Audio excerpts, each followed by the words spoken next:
What is up mga Ruaso? Ngayong araw ay samahan nyo kami dito sa downtown Davao City para kumain ng masarap at murang pastil. Alright, so dun tayo papunta sa Ponce or kung tawagin nila dito ay Ponce Pastilan. Alright, pero samahan nyo muna kami sa aming biyahe. Tignan nyo yung paligid, di ba? Sa mga kababayan ko dyan sa Baguio, alam ko sinasabi nating malinis ang Baguio, pero kapag ka nakapunta kayo dito sa Davao City, at inobserve nyo yung kalinisan, siguro ko sabihin na nating 90% malinis ang Davao, siguro 75 or 80% malinis ang Baguio. Yan, ganyan sila kalinis dito. Yan ang isa sa pinagmamalaki ng mga Davaoeños. Pero naririnig ko na maraming places or lugar dito na binabaha. Hindi ko alam kung ang problema ay sa drainage or dun lang mismo talaga sa location.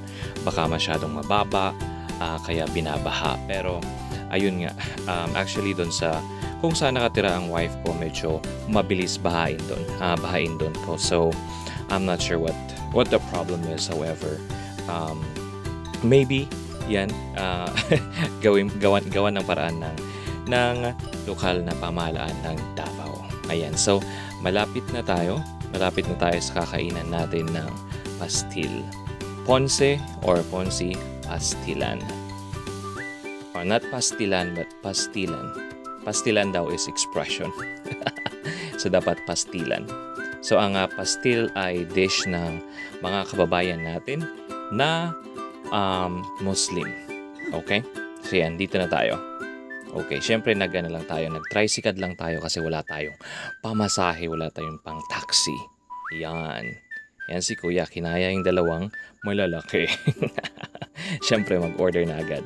Ito ang pwede mong ulamin dito, mga barbecue, pork barbecue, mga isaw, ganyan, hotdog. At syempre, kahit naman may barbecue at isaw sa mga iba't ibang lugar dito sa Pilipinas, ay nakadepende pa rin ang lasa sa pag-marinate or yung mga yung paggawa, di ba? yung sauce. Alright, so yan. Ito na yung pastil. Maliit lang yung pastil, pero sulit na siya sa price niya, which is 10 pesos.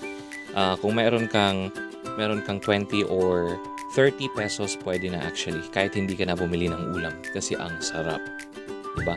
Yan lang. Tinapings lang. Sarap niyan. Ayan, so yan lang muna para sa video ito.